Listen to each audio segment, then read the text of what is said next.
Hey fellow tankers, Mobius Y here with the next episode in my ongoing series, Mediums Forever, where I showcase various medium tanks of certain nations as I grind down their lines. Continuing down the Chinese tech tree, here with episode 9, I think. We've got the Tier 8 Chinese T-34-2. Now, I'm going to give you a little disclaimer. There's going to be some colorful language in this video, because simply put, I did not fucking like this tank. I felt that this tank was honestly kind of a piece of shit by the time I was done it. I was so happy to finally be off of it when the time came.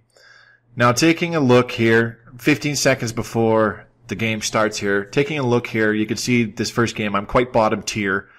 I think this might have had something to do with it. I wish I was exaggerating, but tinfoil hat on, a very large majority of the games that I played in the T-34-2 while I was grinding it, I was middle tier. I played against tier 9s far more than I really counted being top tier. I really started to pay attention by the time I got about 30 games in, because it started to really feel like at least half of those first 30 games I was against tier 9s.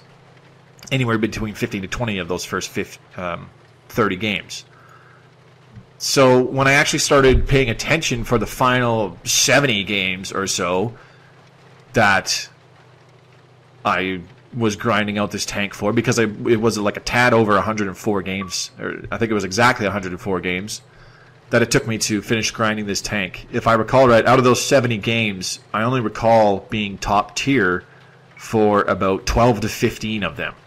So that might have something to do with the fact that I really did not enjoy this tank by the time I was done with it. And I don't really complain about tanks very often. I'm not the kind of person that goes, this tank is just flat out crap. I don't often say that. This tank still has a couple strong points to it, but unfortunately for it, compared to, say, the T-34-1 at the previous tier, and especially the Type 58 and Type T-34, it has more negatives that outweigh the positives. The T-34-1 was kind of middle of the road. It had a couple positive things that slightly outweighed the negatives, just slightly, to the point where it wasn't, a bad tank. It was just a little bit above average. It was decent. The Tier 5 and Tier 6 Type T-34 and Type 58 respectively are awesome tanks. That goes without saying. But the T-34-2, I felt it was just absolute crap. The bad things about this tank are more numerous and more debilitating than the positive things about this tank. So enough about that. One big thing that you will have to adjust to in the T-34-2 over the T-34-1 is you get even less gun depression. The 5 degrees in the T-34-1, throw that out the window. That's no longer happening. The T-34-2 is the first tank out of 3 in a row where you have only 3 degrees of gun depression. You can still work around that, to be totally honest. I would be lying if I didn't say that these low gun depression Chinese medium tanks, especially the 8, 9, and 10, really teach you how you can really work certain parts of maps using the smallest depressions and little tiny pieces of cover to protect yourself as best as possible, showing your stronger turret armor, keeping yourself pretty much hull down as best as you can go to try and protect your HP as best as you can. They really help you in learning the spots on the maps where you can do that. However, the T-34-2 is an example of, even in a favorable situation, it's really not a favorable situation, to be totally honest, because even the front of the turret armor of the T-34-2 can still be punched through, especially by Tier 8 tank destroyers. And as I said, when you're facing things like Tier 9 heavies and TDs, and especially Tier 10 heavies and TDs all the time, which I pretty much did as I was grinding this tank, it's very easy for them to also just shoot right through your turret face as well, because the effective armor is not high enough to withstand such high penetration guns at that level, simply put. And it's extremely frustrating, so to speak. There's a couple other things about the T-34-2 that I feel just really make the tank not that good. Both of the top guns have quite low penetration. The 100 mil that I wound up using has only 183 millimeters of penetration. That's not much better than a Super Pershing or an IS-6, for example, which both have about 175. And the top 122 millimeter gun trades off gun handling, quote-unquote gun handling, for higher alpha, but you also get a little bit worse pen with 175 millimeters of penetration. So if you so chose, you could run a really big boomstick that actually sports 390 alpha, so the same amount of alpha damage as an IS-3, same tier heavy tank as this vehicle.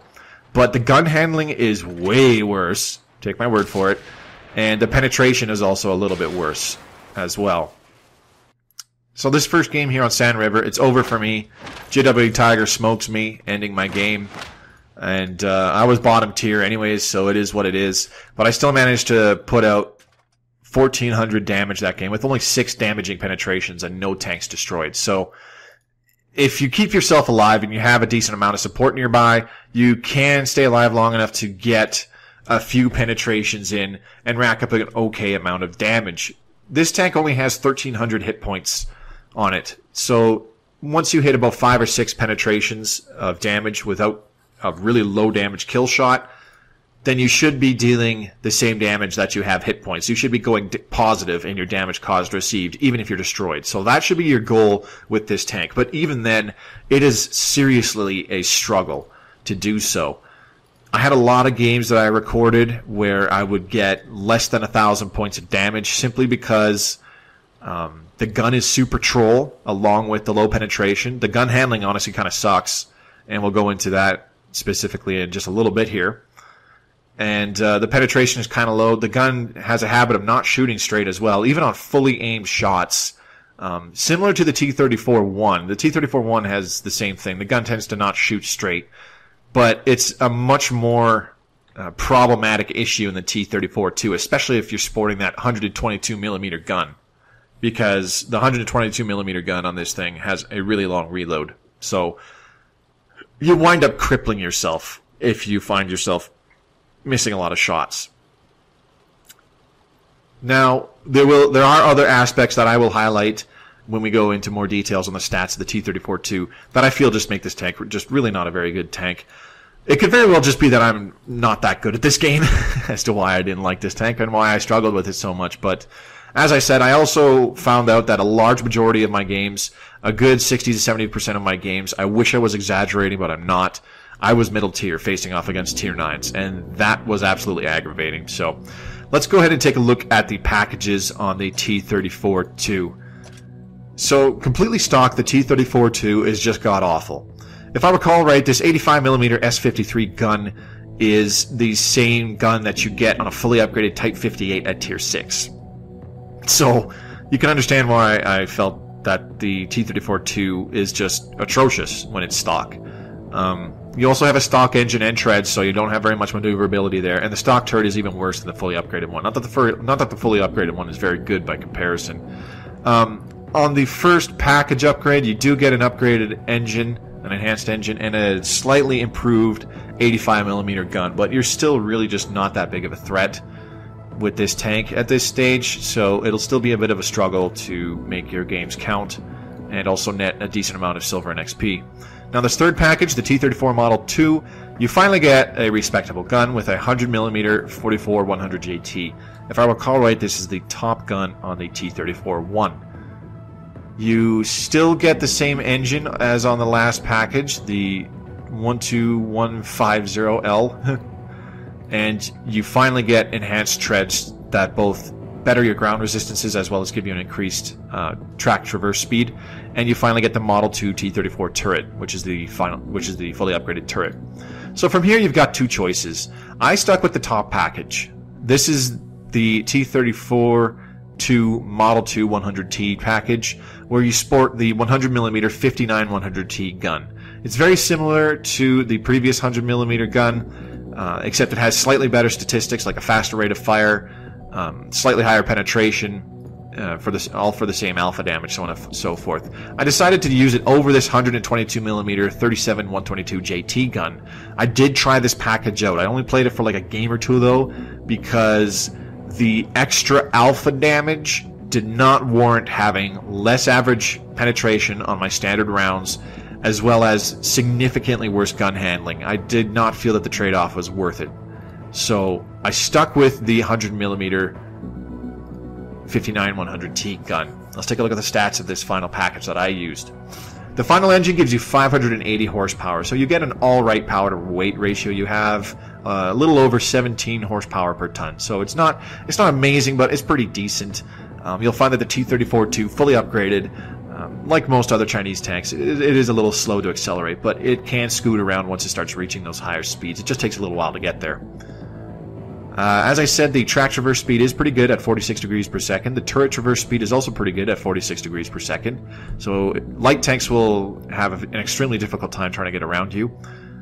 The turret armor, the front is rated at 180, the sides are rated at 120, and the rear is only 60, not 160, just 60. We'll go into more details of how that turret layout looks once we check tanks.gg in just a minute. The view range is actually pretty respectable at 380 meters, which isn't bad because this tank is a Chinese medium tank, so it's pretty low profile and still maintains a good camo rating. So the camo rating is pretty decent, and the view range is also quite respectable. So you can play vision games with this tank on the battlefield. The signal range is also 750 meters, so you should be able to communicate with everybody on your team on any map, even if they're on the other side of it. Now, the 100mm 59-100T gun. As I said, it has a faster rate of fire than the previous 100mm gun, which is the top gun on the T-34-1, at 7.06. So you'll notice that the reload is just a little bit faster. And the penetration is just a tad better, but not by much. You have 181 millimeters of penetration. I believe I said 183 previously. My mistake. It is only 181 millimeters of penetration. So a tad better than the 175 that you get on the previous 100 millimeter gun. The premium ammunition is APCR, so you get the benefits of really high penetration along with, higher shell velocity. That's what I'm looking for. You have 241 millimeters of penetration with the APCR, and both of these rounds, the standard AP and APCR premium rounds, do 250 alpha damage. So, not terrible alpha damage, pretty good. That's 10 points more than a Tiger 2, a fully upgraded Tiger 2 at the same tier. So that's not too terrible. The HE rounds have 50 millimeters of penetration, which is all right. They can do the job, but at only 330 alpha damage, that's not much of an improvement in the damage per shot that HE has, so there's not much point in carrying too many HE rounds for things like artillery or paper targets like Borsigs. And since you're playing a tier 8 medium tank, you will come across a lot of Borsigs, so definitely carry a few HE, but you don't need to carry very much. Now here's the trouble spots of this final gun. The aiming time and the accuracy. The aiming time is 2.9 seconds. That's not very good, especially for a medium tank. That's pretty bad. 2.29 is kind of the average, and most medium tanks in the game have roughly average or better aiming times. So 2.9 is quite bad. The overall accuracy is also 0.38, so it's kind of middle of the road, a little bit on the bad side of average. 0.38 is still acceptable, but it takes a long time for this gun to aim in, especially after you've been moving, so it's very difficult to find yourself actually aiming in with that much accuracy. Let's take a look at the stats for the T-34 Model 2 122JT. So this changes the gun from a 100mm to a 122mm gun. So all the other statistics are the same except for various gun stats. You still got the same engine power, traverse speeds, turret armor, and view range. But the gun stats are very different. The rate of fire is down to 4, so it's almost cut in half from using the 100mm gun. Now, the penetration, as I said, is actually less on this gun at 175 standard AP penetration. You get slightly more APCR penetration, or is it APCR? I can't remember if it's APCR or heat for this gun. I want to say it's heat on this gun for the premium ammunition. It is slightly better penetration, though, for the premium ammunition on this gun. And both of those ammo types, the AP and whatever the premium ammunition is 390 alpha damage. So you could outtrade with some heavy tanks if you wind up running this gun. For example, a Tiger 2, if you trade shot for shot, even if you both penetrate each other, you should kill him first, because you're doing significantly more damage per shot than he is. The penetration on the HE rounds is also an improvement over the 100mm gun at 61mm penetration, and you've got 465 alpha damage. So again, not a huge improvement in the increase in alpha damage. That's only about 75 points more alpha damage, but it's a much harder hit compared to using the 100mm gun if you were to hit a really softly armored target like a Borsig. Now here's what really killed this gun for me, why I only tried this gun out twice. The aiming time is 3.4. So the 2.9 aiming time on the 100mm gun is bad. 3.4 is atrocious. Couple that with the accuracy of 0.47, that is practically derp gun accuracy. It is just awful. This is not exactly something that you want to see on a medium tank. It's not really something that I recommend you use on a medium tank. If this is the gun you prefer on the T-34-2, more power to you, because you got bigger balls than I do. But I honestly just could not fucking stand this gun. Pardon my French. I tried it twice, and that was it for me. A gun like this is better on a tank that you're going to use for brawling, and the T-34-2 is incapable of brawling. And I'll show you why in a little bit here once we check out the armor inspector on tanks.gg so that you can tell what I'm talking about. So enough of the package stats. Once you research these final guns, it's about, I think it was 175,000 XP to get to the Wheezy 120 at tier 9. So it's a fairly long haul once you fully upgrade the T-34-2. The packages themselves, the two final packages, they will wind up being anywhere between 30 to 50,000 XP. If this is the first tank line in the Chinese tech tree that you wind up getting to tier 8 with. Let's take a look at the equipment and supplies that I used to make the T-34-2 pseudo work for me. My ammo loadout, I carried 30 AP rounds, 13 APCR, and these were shot quite a lot because, as I said, I wound up middle tier very often, and those tier 9s are extremely difficult to do damage to when you have only 181 pen. And I only carried 2 high explosive. You still want to carry a couple high explosive, but there's really not much reason to carry more than I'd say about 3 on this gun. You might want to carry somewhere between 3 to 5 if you have the 122mm gun, simply because it's a higher caliber. You're much more likely to do a pretty damaging hit, especially on softly armored targets. You can take off a fair chunk of HP, possibly even one-shotting softly armored artillery if you hit them just right. The consumables that I used, very basic. Small repair kit, small first aid kit. Definitely want to put a small first aid kit on there. Again, the driver dies a lot, so you may want to consider a large first aid kit even to help protect him from injury.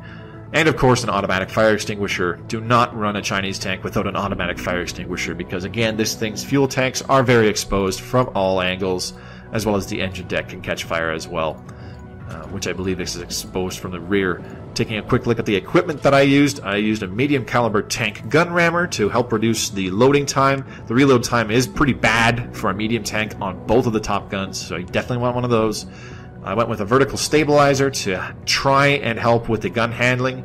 And the final slot, I eventually decided on coated optics, because if I wasn't going to get much damage, I was going to try and get some spotter damage. This is eventually what I settled on, and it's what more or less worked for me on the T-34-2. If the gun handling really bothers you more than it did for me, you could put on an enhanced gun laying drive to help with the aim time when the tank is sitting still. You could also put on improved ventilation to help reduce the reload speed of the gun itself, or you could combine vents with optics to maximize your view range as much as possible, especially if you combine it with the crew scale Brothers in Arms. You could probably even put on fill tanks with CO2 on this tank, honestly. That's about the only other piece of equipment that I would really recommend that you try using on the T-34-2. Beyond that, there's not really anything else that I would say really works on the T-34-2. You got to try and reduce that crappy gun handling as best as possible. So that's essentially a look at the equipment and supplies that I used on the T-34-2. Let's take a look at tanks.gg, taking a look at the armor profile and the soft stats. Okay, here we are on tanks.gg, and we're going to go into more detail about why I feel the T-34 is just not a good tank. As I said, the turret face is rated at 180 millimeters, but it is fairly well sloped, so it's a bit thicker than that. But as you can see here, it's only rated in some spots at about 240, and that's on the edges of the turret. But right outside the gun mantlet, you've got a whopping 210 millimeters of effective armor value. So anything with 220 or better penetration could shoot you in the lower parts of the turret right next to the gun mantlet and very easily penetrate you. This goes for tier 8 tank destroyers, tier 9 medium tanks, several tier 9 medium tanks, especially fully upgraded ones, tier 9 heavy tanks, and pretty much any tier 10 in the game. The hatches at the top of the turret are also quite weak. People will aim for these as well. You've got 160 millimeters of effective armor on the edges, 120 in the middle. They're fairly small, so they can be tricky to hit, but they're very easy to penetrate if they do get hit. The front of the hull is only 70 millimeters thick, as you can see here, but it's very well sloped, giving it 120 millimeters of effective armor. But unless you're facing off against tier 6s with the very low pen guns, this won't bounce anything. Even when sharply angled, you're only getting about 140 effective armor, and the lower plate is just complete crap at 50 millimeters effective armor. Now, what really killed the T-34-2 for me is that this tank cannot brawl. And that is something that you would need to be able to do if you are mounting a gun like the 122 millimeter. The sides of this tank are 45 millimeters thick. So I'm going to emphasize that. Well, this is awful. Why is that, Mobius? One word: overmatching.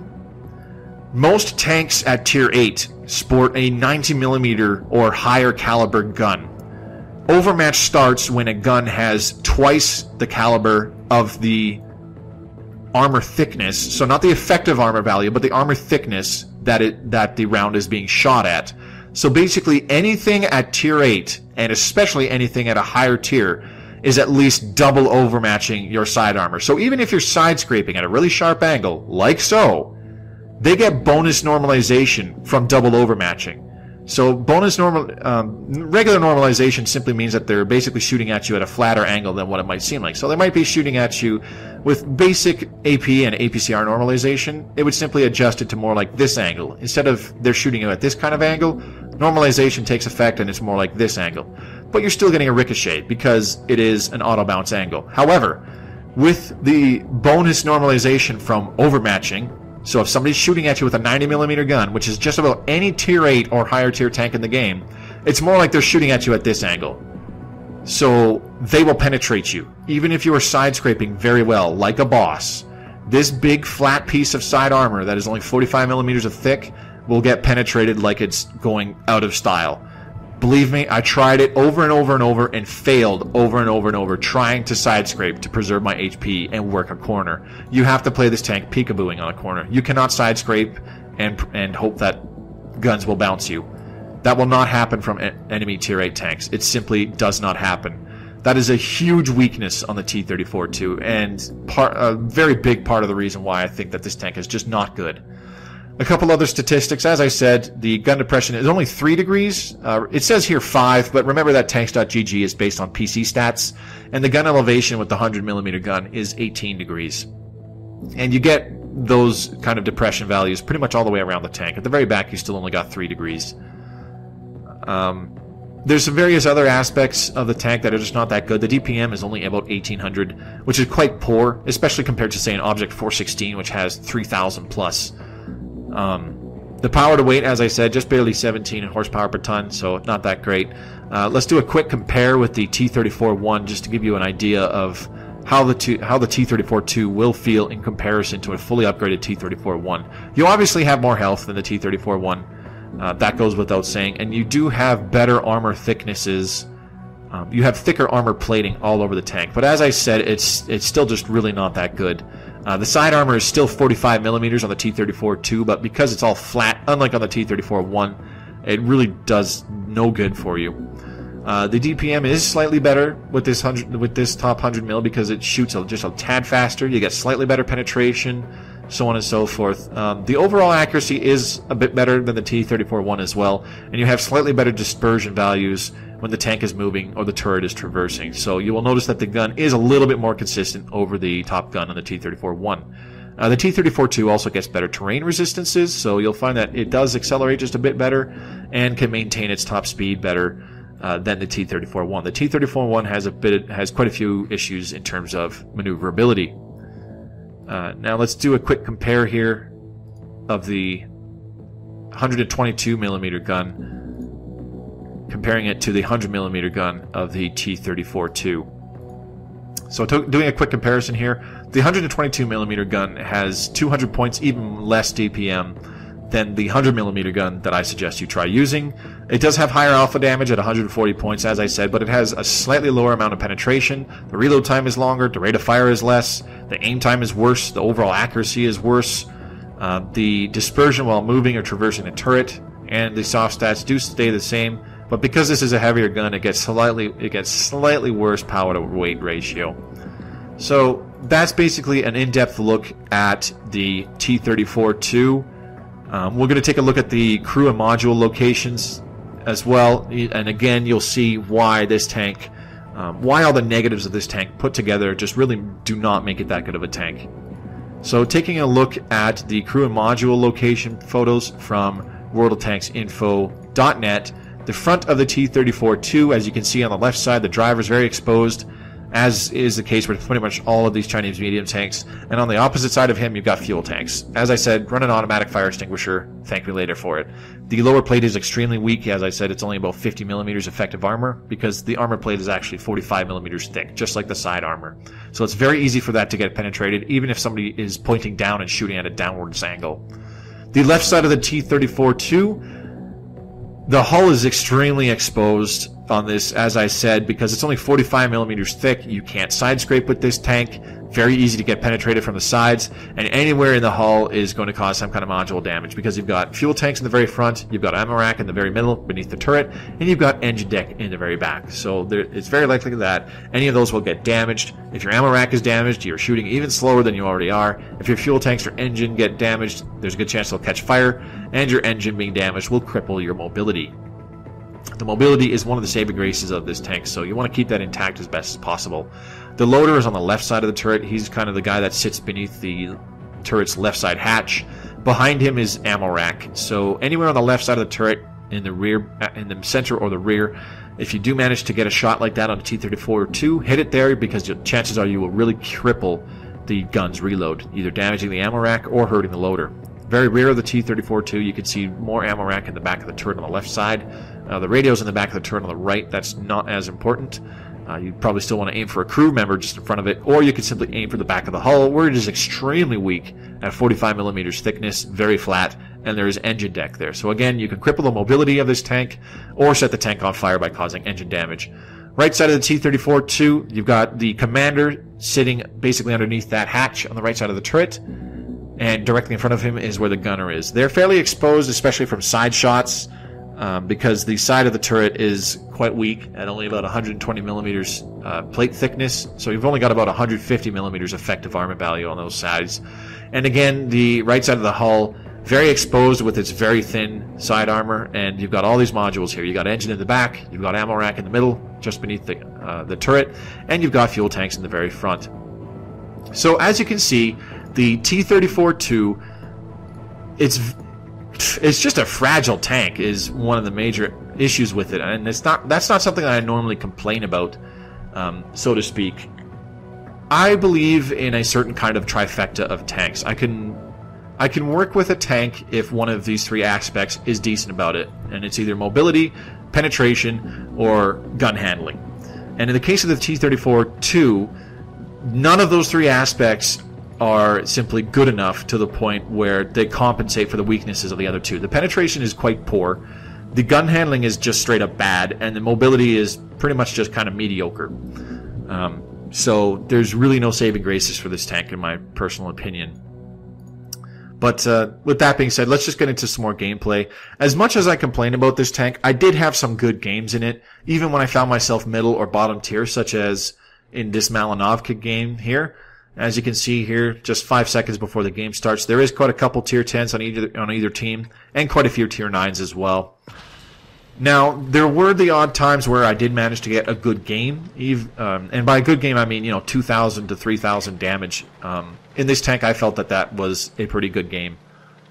But they were not as common as, say, a good game in the T-34-1, or especially in the Type 58 and or Type T-34.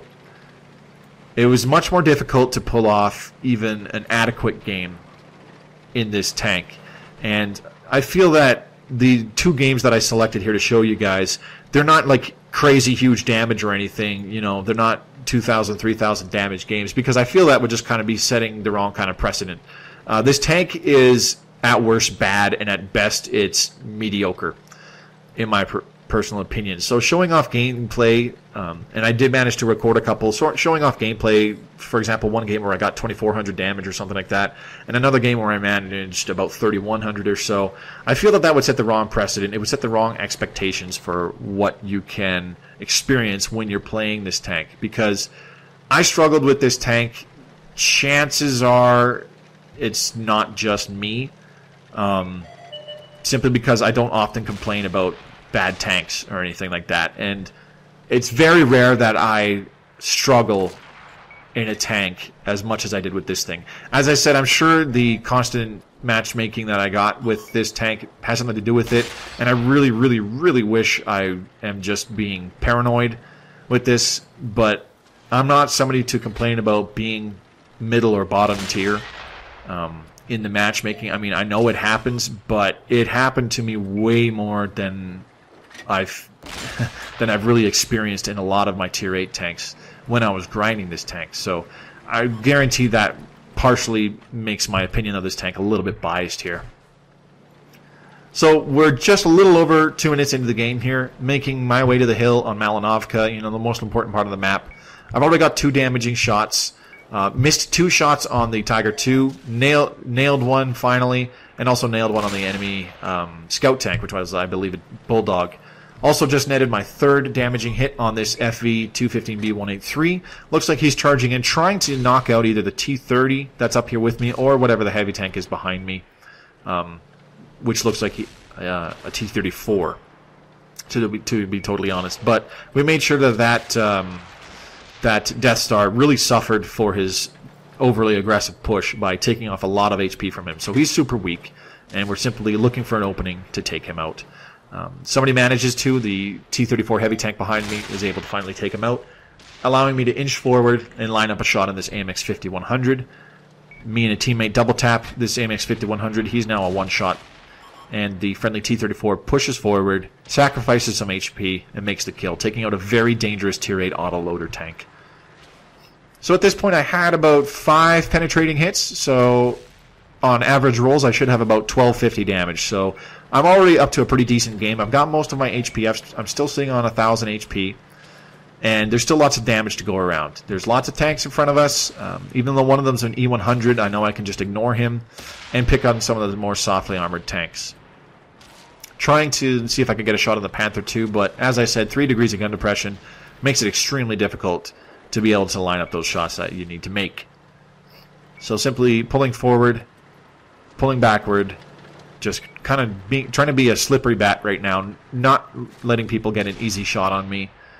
Turning around, I can see the Wheezy 132 kind of back towards our base. I said it was a Walker Bulldog. My mistake. It's a Wheezy 132 that I blasted earlier for about 240 hit points of damage. So that was my first pen shot. I'm keeping my eyes on that Wheezy 132, just in case my platoon mate that's way down there with his heavy tank needs a hand. So lining up a shot on the E4, shooting for that machine gun port on top. It's a known weak point, but the penetration of this gun is simply not enough to punch a hole right through it. So I load up some APCR. Maybe this will change things up a little bit. But it doesn't matter because the E4 turns his turret to my side. So I try to plant a shot in the side of him, getting the best amount of gun depression I possibly can, but the shot misses, as is prone to happen in the T-34-2. So we decide to close in. They're down to 5 tanks now. On the move, shot an APCR round at the E50. It actually managed to hit him, but it bounced off. Probably hit him on the upper plate or simply hit him at an auto bounce angle. It doesn't really matter. I got no damage off of that. They're still sitting at 5, possibly 6 full damage penetrations this game. I kept my APCR loaded because the closest tank is an E75. I want to make sure I penetrate him, even though I know I'm going to get a side or a rear shot here. So I got one more shot on the E75, taking him down to 1 shot, and a teammate is able to kill him. Now there's only 1 enemy tank left. Abstruse Squid in the AMX 5100 is able to knock out 2 more enemy tanks at the same time. So they have 1 tank left now. Just like that, dropped from 4 enemy tanks to 1 enemy tank. And we're up 14-4 at this point. So there's no hope that this enemy can come back.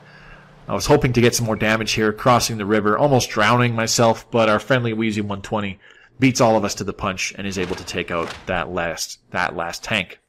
So Only 5 penetrating shots that round, 1328 damage, but at least I did just a tad more damage than this tank has HP. Not going negative in the damage cost received, still being a bit of a contributor to the team, but not doing as much as I felt I could have in just about any other tank. As I said, the low penetration of the gun combined with the poor gun handling and the poor gun depression simply adds up to the point where it is very difficult to make your shots count in this tank. Combine that with it being very fragile, very difficult to keep yourself alive for extended periods of time, especially going late into the game. I just did not really get on with this tank. I honestly just fucking hated this tank by the time I was done with it, and I was really happy to be moving on to the Wheezy 120. The story might be different for you guys if you wind up going down these Chinese medium tanks. I know Bump My Stump, a fellow YouTuber, actually didn't find this tank too bad, almost to the point where he actually kind of liked it. Maybe I'm just a garbage player. Who knows? But that'll be it for this episode of Mediums Forever. I apologize for the going over the time limit by about 6-7 minutes here. I just really wanted to get my point across that this tank will more than likely be a struggle for the vast majority of players in this game. Unless something just magically clicks for you, then more power to you. So, this has been Mobius Y. I hope to see you in the next episode of Mediums Forever. And as always, happy tanking.